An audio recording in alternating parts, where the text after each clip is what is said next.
가장 본질적인 답일 수도 있는데, 저 같은 경우는 일을 하면서 쌓아왔던 것들, 그리고 일을 하는 모습을 보았던 사람들이 많은 제안을 해주셨어요. 그래서 굉장히 다양한 제안이었고, 제가 해보지도 않거나 또는 모르는 분야나 영역에까지도 제안을 해주셔서 제 스스로도 놀랍고, 왜 저에게 이런 기회를 주실까, 이런 고민과 생각을 많이 했던 것 같아요.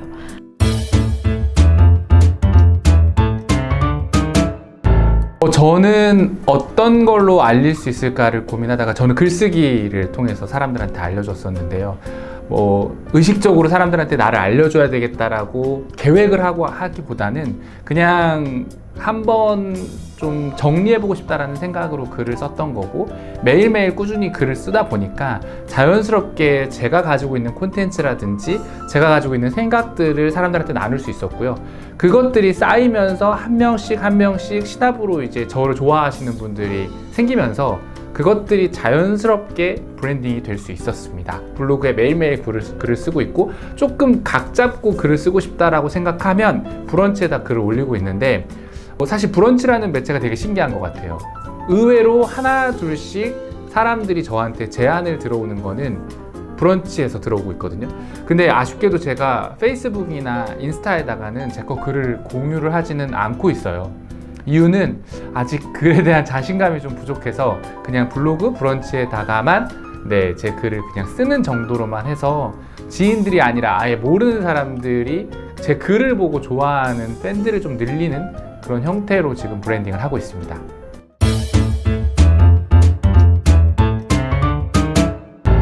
내가 나를 알릴 수 있는 게 뭔가 있을까 되게 고민을 많이 했어요.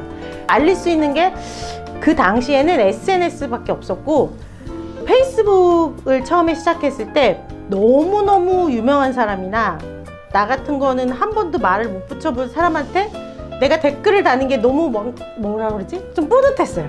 뿌듯하고 약간의 희열이 느껴지고, 그때부터 SNS를 열심히 했는데, 저는 가진 게 별로 없었어요. 내가 이루어 놓은 게 없었어요, 나이에 비해서. 그래서 잃을 게 없으니까 창피한 게 없어서 사진도 올려보고 영상도 다 굉장히 미숙하고, 이걸 왜 올려, 창피하지 않아? 해서 여러분들이 못 올리시던 거를 저는 막 과감하게 올렸어요. 창피할 게 없었어요. 그게 1년, 2년, 3년이 되면서 실력이 느는 거야. 처음에 굉장히 못할 때부터 저는 다 보여줬기 때문에 그 과정을 사람들이 같이 보는 거예요. 그래서 이 사람이 얼마나 못했었는데 이만큼의 대단하다가 된 거예요. 지금의 성과가 대단한 게 아니고 이렇게 발전한 성과가 대단하다고 하니까 그 성실함이나 꾸준함을 인정해 주시는 경우가 많았어요.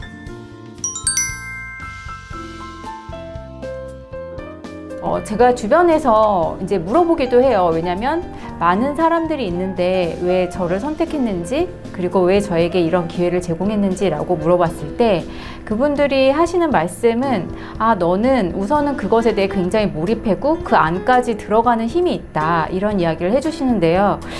제가 과연 그럴까? 스스로에게 의구심을 갖고 질문을 하게 되는데요. 그럴 때마다 어떠한 일이든 제가 잘 모른다라는 것이 탑재되어 있고 잘 못할 수도 있다라는 생각이 있다 보니까 그것에 대해 질문을 많이 던지는 것 같아요. 이 일은 그럼 어떻게 하면 될까? 이분은 나를 만나서 어떤 것을 얻어갈 수 있을까?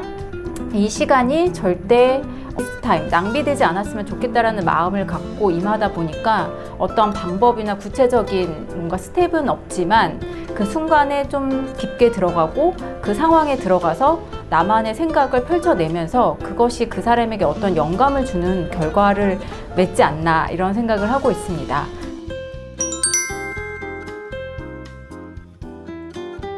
매일 블로그를 하는데 가장 중요한 거는 자연스러움인 것 같아요.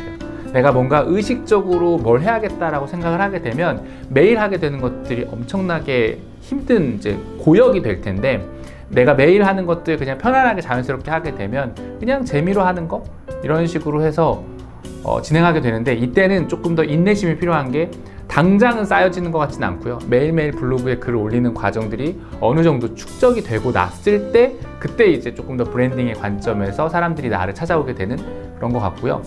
다만 이제 좀 조심하셔야 될 거는, 매일 블로그에 글을 올린다라는 것들에 취하지는 말아야 된다고 생각을 하고 있는 게, 그냥 일기 같은 것들 그냥 내가 뭐 쓰고 싶은 것들을 자유연상으로 막 쓰시는 분들이 있는데, 그것보다는 조금 더 주제를 갖고 내가 사람들한테 생각했던 것들을 하나의 주제로 매일매일 좀 정리한다 이런 느낌으로 하게 되면 좀 사람들이 왔을 때 어떤 정보를 얻어갈 수 있는지, 또는 어떤 그런 감동을 얻어갈 수 있을지, 이런 것들을 좀 알 수 있어서 그런 부분은 일정 부분 전략적인 사고가 필요하지 않을까 싶습니다.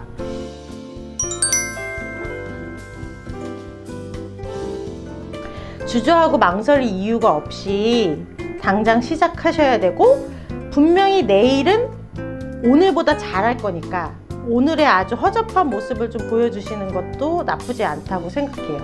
창피한데 나는 꾸준히 할 거니까 내일은 오늘보다 잘할 거고, 내일 모레는 오늘보다 훨씬 잘할 거라는 어떤 각오가 좀 있었던 것 같아요. 의지가 있었기 때문에 지금 더 허접하고 지금 더 창피해야 돼. 그래야 내가 더 발전하는 거를 아주 극명하게 보여줄 테니까.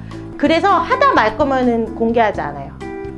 꾸준히 할 것만 공개해요. 분명히 나는 잘할 수 있으니까. 왜냐면 꾸준히 할 거니까. 믿어요. 이게 1년이 걸릴지 2년이 걸릴지는 모르겠지만 된다는 거는 믿어요.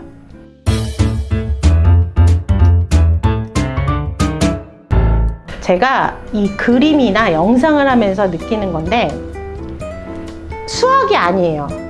똑 떨어지는 답이 없더라고요.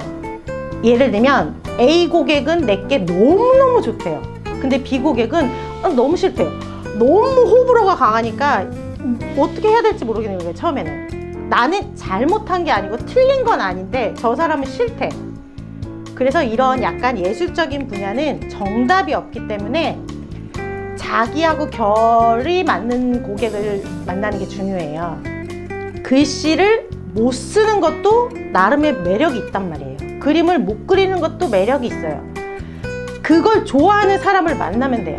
그래서 칭찬해주는 사람, 인정해주는 사람이 주변에 한두 명만 있으면 꾸준히 하다 보면 못 쓰는 글씨도 잘 못 그리는 그림도 내 느낌을 살릴 수 있단 말이에요. 그래서 내 걸 좋아해주는 사람을 찾는 게 사실 전 중요하다고 생각해요.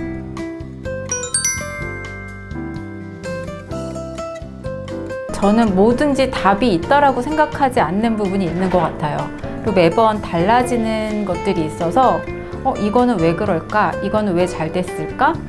나는 이거 안 될 것 같은데. 창업가분들이 가장 힘들어하는 것들, 그리고 또 그런 성장의 모멘텀에서 많은 이야기들을 듣다 보면 초기에는 이거 안 될 것 같아 라고 했던 것들이 결국 성장을 해서 굉장히 큰 기업이 된 경우가 많잖아요.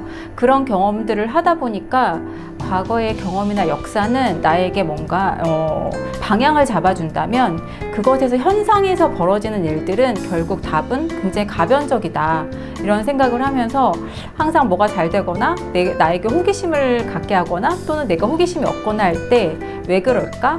이런 생각을 많이 하는 것 같아요. 매번 스타트업도 그렇고 다양한 시도나 도전을 하는 사람들에 있어서도 그것이 될까 안 될까 보다는 어떤 생각으로 이것을 만들어 갈까? 왜 이것을 하게 됐을까?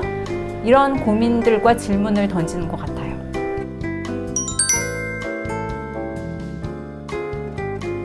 제가 지금 현재 하고 있는 버킷리스트 쓰기, 또는 또 제가 경험하면서 느꼈던 것들, 그리고 달리기, 이런 제가 주로 꾸준히 하고 있는 것들을 중심으로 글을 쓰고 있고요. 그 과정에서 아이들 육아에 대한 이야기들도 가끔씩 쓰고 있는데, 그것들이 하나의 그 최호진이라는 사람을 나타내주는 듯한 느낌을 받고 있습니다. 저 같은 경우에는 그냥 일기를 쓰진 않고 꼭 한 문장 정도로 내가 이번 블로그에서는 어떤 내용으로, 어떤 주제로 사람들한테 알려주어야지 라는 것들을 좀 정해놓고 글을 쓰는 편이에요. 그러다 보니까 좀 대상자들이 좀 필요한 정보라든지 좀 대상자들이 좀 느꼈으면 하는 것들을 의식해가지고 글을 쓰고 있습니다.